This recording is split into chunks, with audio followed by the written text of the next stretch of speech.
and welcome to the Paranormal Tourists. My name is Tom Jordan, I'm your host. To my right, Hey! To my right, as ever, is Danny Magellan. Say hello, Danny. Hello, Danny. Every time, sort of phasing in and out.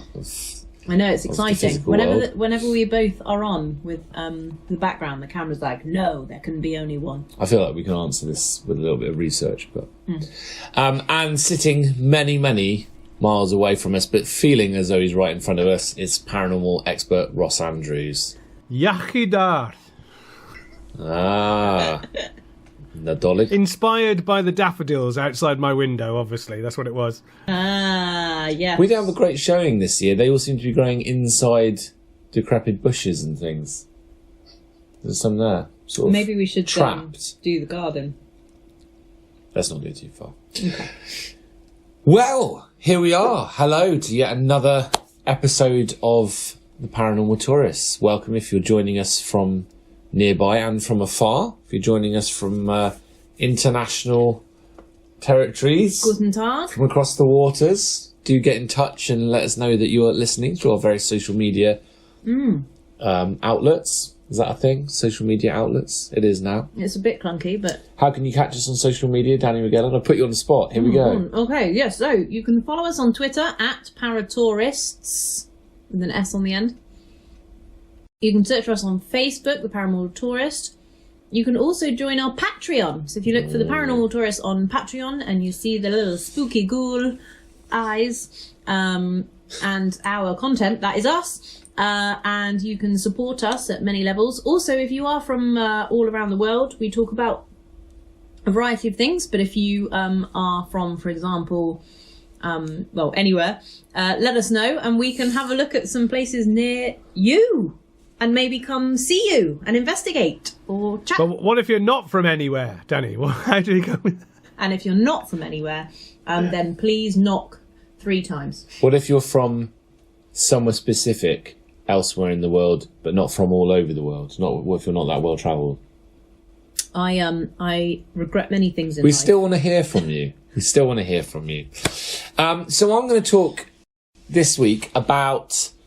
I've got to try and keep this all in my head because this feels like quite a big one to talk about. This is the Prospect of Whitby pub in London, in old Londinium.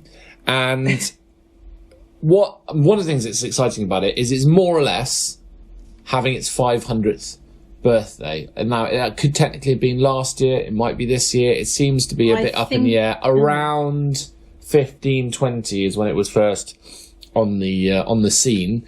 Originally called The Pelican, and then at some point called Devil's Tavern. Ooh. And part of me feels like that maybe was a bit of a nickname for it. But... Is this very much a case of the philosopher's broom, where if you replace the handle and then you replace that, is it really a 500th anniversary if it's a different pub? Well, I mean, it looks pretty old, so, I mean... Is that enough? Is that good enough? It's like the Sugar Babes. Is it still the Sugar Babes? Allegedly, it was around when Henry VIII was on the throne. Good. I haven't fact-checked that, but... That's why I said it. That's why I started with allegedly. Allegedly. And it's one of the... I've seen it kind of referenced a few times because it is the place that has it's referred to as Execution Dock. Or it's that area anyway where they used to execute people by hanging outside of the building over the sea, over the River Thames, which... I say you were executed by hanging around outside a pub. That's I don't know what would be a worse fate, being hanged over the Thames or being dropped into the Thames as your execution. It's pretty... I think it's been pretty rank for a long time. Certainly back then, yes. Yeah. The Thames was the most... it was a sewer, basically. The whole place was a sewer. And at one point in the Houses of Parliament, they used to hang curtains, I think it was soaked in lime or something like that, to soak up the smell and the stink that was coming through the windows. And back then, they used to think the miasma... would cause plague and outbreaks and stuff like that because they didn't necessarily realise that cholera was causing all the disease. They used to think it was smell and the ether that would cause disease. So, yeah, particularly unpleasant place to be. Can't be good for you either way. Well, that wasn't really in the centre, so you were okay, just about. As long as you're not being executed. Well, yes. Well, So, and I've got references here to three ghosts. wow. Yeah, I mean there may be more, but these are the ones I've got kind of on up in front of me. So the first one, which really dramatically refers to as the executed, and these are essentially the criminals who were executed at execution dock. God, they must have taken ages coming up with that clever name for them. It's a good dramatic name, though. The It Executed. doesn't have to be too. I like it as a name. It's and apparently employees at the pub have reported coming face to face with these lost souls who've then disappeared. And I mean, yes, it says that people have got the impression these phantoms were seeking revenge against Judge Jeffries, who's the man who condemned them to death. But Well, they've left it a bit late. he's gone. Been around for a while. He's gone. He's gone. You missed it. He caught the last stage out of Dodge. Train anyway, going anyway. Another really appropriately is the man himself. So apparently Judge Jeffries enjoyed so much watching the deaths of the people that he had condemned that he had a special window built to overlook the execution dock, so he could have a little look, little peer down as they were dying. And apparently people have reported seeing a man gazing out of the window where he used to sit. For people who don't necessarily know who Judge Jeffries is, I think we can sum him up by... so if you're not British and you've never heard of him, he was known as Hanging Judge Jeffries. So he had a reputation for enjoying stringing people up. He loved a good hanging. It makes him sound quite cool, like he was kind of maybe a bit of a Yeah, I feel like they needed to call rhythm him and like blues kind of like hanging judge. bastard Judge Jeffries. Not to be confused with Judge Judy. Judge Judy, an executioner. Who did not build herself a window to watch people hang. I feel like that's really important. Well, I don't think so, yeah.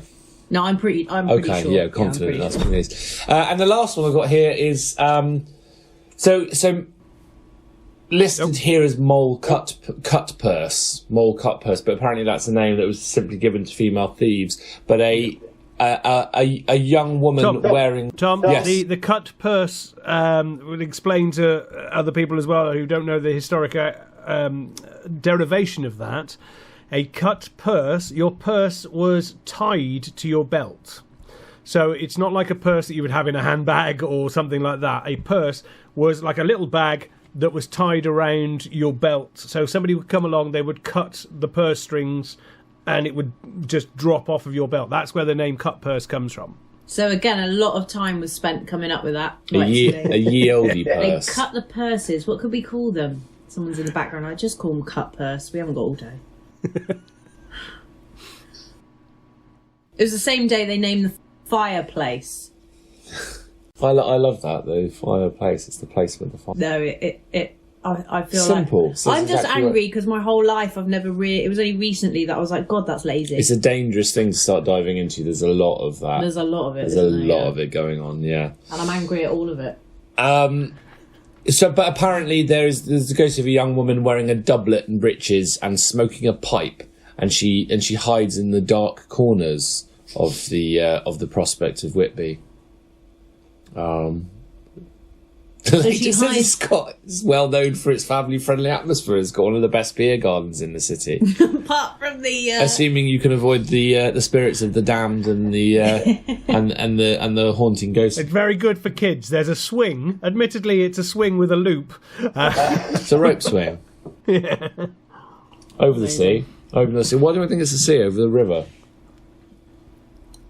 I don't know. You're But there you are. That's haven't the I? Prospect of Whitby, which Well, actually, the problem with their celebrity ghosts, where they're saying Hanging Judge Jeffries haunts the place, it's very similar. I would put him at number 2, or possibly number 3 in the charts of ghostly appearances, with King Charles or Anne Boleyn being the top 1 or 2 there. He's supposedly haunting hundreds of places. very busy.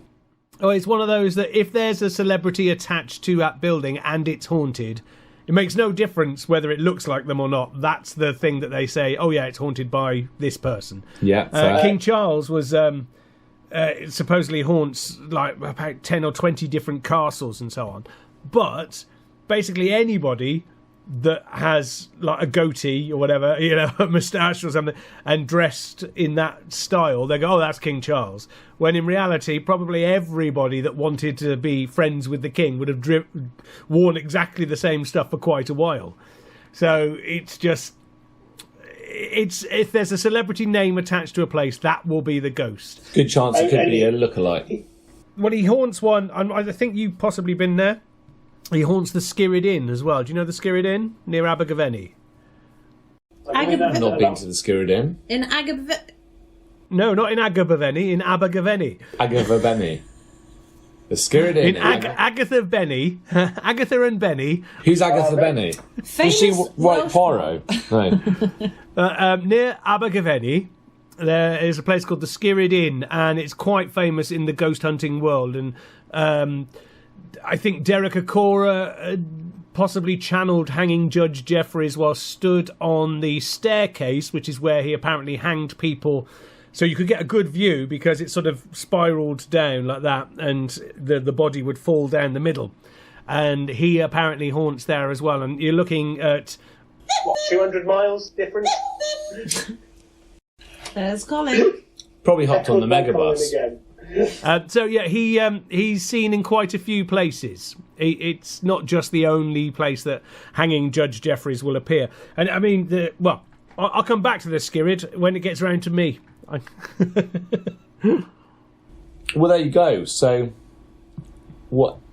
How are you linking? What are you doing? Wow, I'm gonna have to extravaganza. Linkfest 2021. So, you mentioned paranormal, and I have a paranormal question.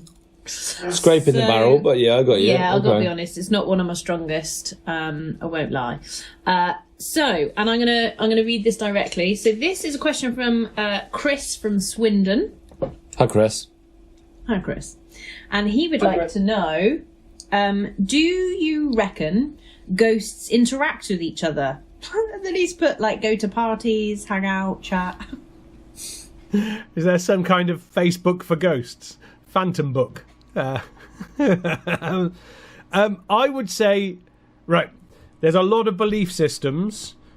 I personally do not believe that you go to heaven and hang around and all that. I think once you're dead, you're dead.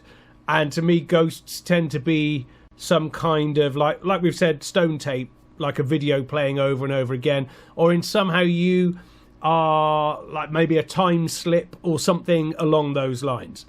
So for two things like that to interact, it's not possible because they're not sort of like entities that have any kind of thought process behind them. So I would say I've never seen any evidence or stories where ghosts in any way interfere with another ghost from a different time period. Now, you will get ghosts, you'll have entire armies and battles going on, and obviously those ghosts are interacting in some way, but they were there in the same time period to start with, and it is just an image of them sort of replaying what they're doing. I've only ever heard of ghosts that can interact with people tend to be more sort of poltergeist type activity. If there's a visual aspect to it, they don't tend to actually physically interact. They tend to be the ones that walk through the wall or totally oblivious to you stood there and will walk straight through you, that kind of thing. The ones where you're interacting, they tend to be either audio, like knock 3 times if you can hear me, that kind of thing. And there's explanations that you could have about that which are more to do with, and it's magic with magic explanations, where it's something that's psychokinetic and the person asking it is creating the sound without them realising they're doing it, that kind of thing. So I would say I've never seen any experience or seen any evidence of that happening. Oh, okay. I think that's That's sad. Sorry, Chris. Were you planning on meeting up with some other spooks when you? Chris is trying to organise like a get together in the beyond. Is this one of those fantasy dinner party things where it's like, yes, I'm going to have Mozart and I'm going to. He wants to know how realistic it is that he could invite some dead people around. Yeah, I sort of I'm a huge that's a fan different of thing that the. could get you arrested. Yeah, true.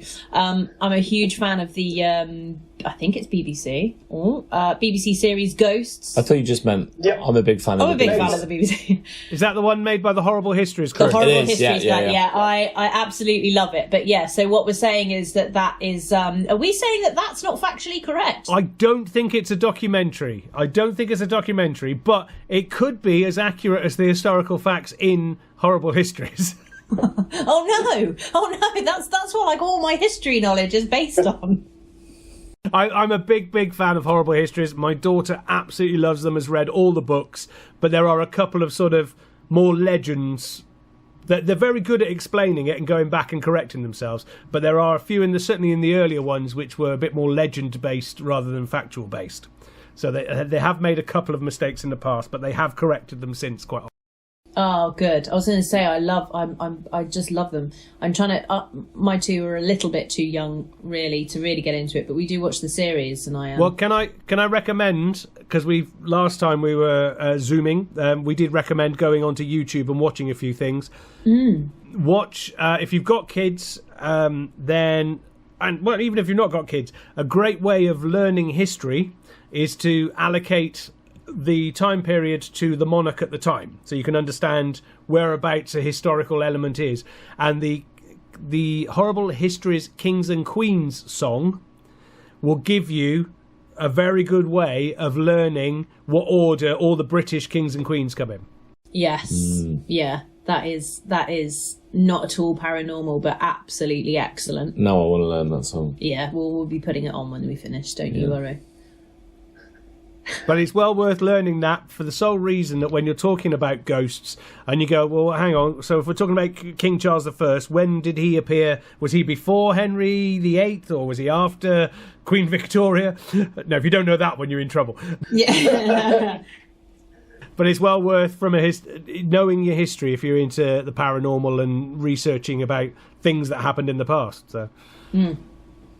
Absolutely. Oh, I just tried to move one of our blinds because we look like we're in the afterlife. So much worse. I have made it hugely worse. There we go. That's like Hey! Oh, no. I'm going to just sit here. Or we could have a word with the lighting engineer in the studio that you're in. Yeah, maybe we could talk to our lighting sponsors. I tell you what, we have a couple of listeners that are lighting designers, and they're going to be very disappointed with us today. As long as I don't move, I'm fine. So long as we don't move or talk, we'll be okay. Everything's absolutely fine. Yeah, so that was the question this week. Great. Thank you, Chris from Swindon. And then the other thing that I'd been researching, and I use the word loosely, which I think everyone knows at this stage, but I was on TikTok because the research is nice and short on there. That's all. Yeah, and I am a mid-30s mum cliche. So I was on TikTok and I came across one that basically recommended these 3 new paranormal films. Now, I'm always quite disappointed with a lot of paranormal films. Like, there's some cracking horrors and there's been some incredible... So when Paranormal Activity first came out, I think that really reintroduced the genre and really kind of freshened it up. But there's also, and I love all of them, so this isn't a criticism, there's some god-awful horror films, paranormal films out there. However, apparently there are 3 new, really good ones to check out that have a slightly different angle, and it would probably be a good time to name them, and I can't remember what the names are, but I have got it in my saved TikToks. So I'm gonna so this week I'm gonna set myself a little challenge, and I'm gonna watch all 3, and I'm gonna see where that leads me in terms of what little bits of phenomenon we'll get to talk about next time. So my research this week is I've been on TikTok, and I'll let you know. I'll let you know how it goes. So your horror film review will be coming up next time. Yeah, and I might even do a bit of a reaction. I might set up some sort of recording thing, and because apparently one of them in particular has a lot of jump scares, so I might set up a little recording setup, and then as a bit of Patreon bonus content. Well, if we're going down the horror film route, then if we take a film like The Exorcist, which actually did do a lot of research in how it should portray an exorcism. It didn't get it completely right or anything, but it's thought of as a cursed film. I don't know if you know this, or we've talked about the curse of The Exorcist. Yes, I've heard of, not necessarily with The Exorcist, but I've heard of, because isn't The Omen supposed to be a cursed film as well? Yeah, and so is the Rosemary's Baby as well. So if you're going to go down a cursed film route, those are the ones to go for. The Omen is a great one, with several deaths associated with it. When they flew over from America to London for the premiere, the first plane that had, I think, is it Gregory Peck? I think it was. Was it Gregory Peck plays the dad? I can't remember. Yeah, Gregory Peck, yeah. Yeah, their plane got struck by lightning as they were coming over and had a very, very bad flight. And then the next plane, which had another cast member, and I can't remember which one, that got struck by lightning as well when that one was flying over. There is somebody, one of the legends, it's reasonably true. There's a bit where somebody gets decapitated by a glass. Yeah. I don't want to say too much if you haven't seen the film. It's very, very good. I thoroughly enjoyed it. One of the special effects guys, I think it is, had a similar fate happen to him in a car crash in Germany near a town called, is like Omen or something like that. Or and he was, Yeah, I've read about this. It's like two M's or something. It's like Omen or... Yeah, so there's a lot of death associated with that one. And there's a theory that when there's a film that features the devil, it's the legend is that he doesn't want you to see it. So Rosemary's Baby, Exorcist, The Omen, stuff like that, the really sort of big ones are supposedly cursed by the devil because he doesn't want you to watch it, which to me makes no sense. Because surely it's the opposite. It would be God not wanting you to watch the publicity for the devil. But there's a lot of legends with those. So if you want to watch some cursed films, dig out those three. Amazing. Okay, I'll add that to my list. I'm down. And there's a very old one, which was sort of a documentary called Hexen, which is, I think, a Swedish black and white silent movie as well, which you can watch for free, which was all about witchcraft as well. So I'll have to send you a link to that one. Amazing. Yeah, no, I will watch those and maybe set up some reaction cams for the Patreons. How do we say it? I don't know how we say it. Friends of the show. We can split it into friends of the show and the freeloaders that just watch the free stuff. No, that I do not mean that. I love all the people that listen to our show, regardless of whether you're able to. But that implies that we also have friends of the show and haters of the show. And yeah. Well. Now, the problem you've got, Tom, from my aspect, where recommending places, the Prospect of Whitby probably isn't open. Definitely not. But I think one of the ghost sightings was outside as well. But yeah, it brings me back, like you're saying, it's their 500th anniversary. But I think the building technically burnt down, or most of it burnt down about 100 years ago. And so all that's left is the floor, I think, of original building. Yeah, 19th century, a fire was started in the tavern, almost burning it to the ground. Oh. So they decided to rebuild and name it. And that's often when ghost stories really kick off, when you're doing rebuilding work. So what you'll find probably is the old parts of the building will be the part that still has a particular haunting. And if there's any building work that happens around that. And we're really expecting this year to get a big plethora of ghost stories because a lot of places are either closing down or they're taking this opportunity to do some rebuilding work and relaunching some point this year.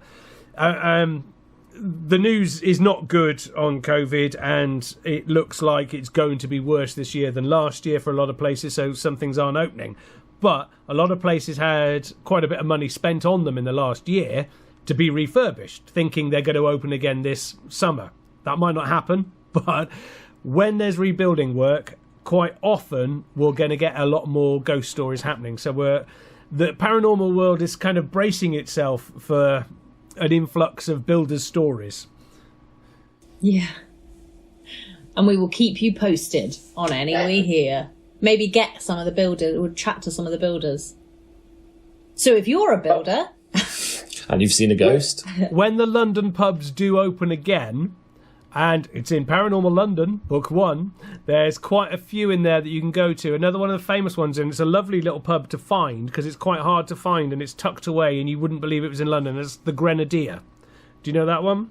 Oh, I've heard of that, yeah. I feel like we've walked past it when we went on that ghost bus, which is something we will talk about another day, because that was something... Well, I will leave the Grenadier, the stories of that place for another time, because I think they're filming something there at the moment as well, so it'll be something we can talk about in the future. But there is a book also, I don't know who published it, but of haunted London pubs. So when they do open up, you can go on a massive pub crawl and go around all the haunted London pubs, which the Grenadier is one of them, and the Grenadier is a lovely one because it's sort of tucked away somewhere in a back street. Yeah. But also features in Paranormal Tourist Guide to London Book 1, which you can get for free. You can. Danny. All you need to do is sign up to our Patreon, which you can find on patreon.com. And search for the Paranormal Tourist. There are several tiers. You could become one of Nana's favourites. You could become a rival of number one fan John. There are a number of options, including one where you were just able to support us to continue. But several, all of the tiers, in fact, have some bonus features and bonus content and various books that we normally sell on Amazon, but we will gift PDF versions and physical copies in some instances. There's even a tier where there's an opportunity to come on and be in an episode with us and choose the content. So yeah, there's lots to choose from, and there will also be, we'll end up doing some live ones hopefully, which will get you can come and be a ghost gimp. Yes. Hey. Trouble is, we can't put that one out just yet because we have no idea when live when live events are happening again. We have ready to go plans. Is it oven ready? It is oven ready. No, I am not using. This will actually happen. Yeah, I don't want to use any of that cliched gumph because we're actually planning on doing it. So we have a lot of. We have events all ready to get booked in and invite you all, and Patreons will have priority booking and discounted tickets and all sorts of VIP treatment. So we will keep you posted. It only gets more exciting as things get less plaguey. Until that point, for people that want to go out places, the only things we can really recommend at the moment, because we're in this weird time period where schools are kind of opening up, but SAGE, which is the people who do all the scientific advice for the government, are saying don't go anywhere because we're about to have a massive peak of people and so on like this. So we talked about this a few weeks ago where we said, generally speaking, any castle is haunted. And these seem to be about the only places you can kind of really get to at the moment within walking distance. And if you're in Wales, they're sort of opening stuff up at the moment, but you still can't actually drive around the country because it's still in lockdown. Scotland are slowly opening stuff. Scotland is one of the better countries because they've got very good response times to COVID and things like that. But all of their castles in Scotland are haunted. There is just no getting away from it. But the good thing about in Scotland, most of their castle grounds seem to be haunted as well. Now, we've talked about a lot of these before, and if you have a look in our books, there's quite a few places there that you can visit. Near-ish yourselves, there's places like Hastings where the first Norman castles in this country were built, and that one's haunted. You could get along to that one. There's a woman that's seen on the hillside walking down from the fort, and she's seen carrying a baby. And the story is some sort of weird hooded figure that's seen carrying a baby up and down this hill and possibly killed herself and her baby and is grieving forevermore. So it's a lovely happy note for you there at the end. Wow.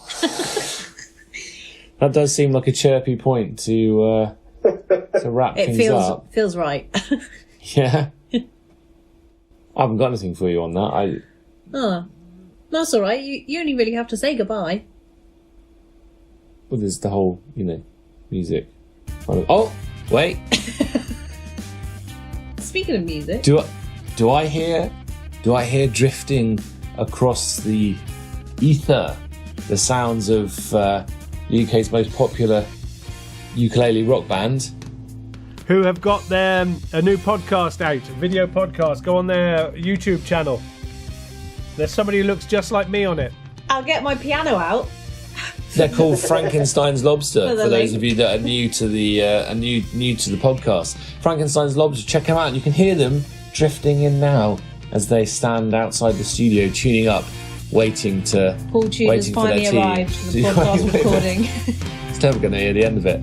All that remains is for us to say goodbye. Goodbye. Au revoir. Goodbye. Goodbye. Goodbye.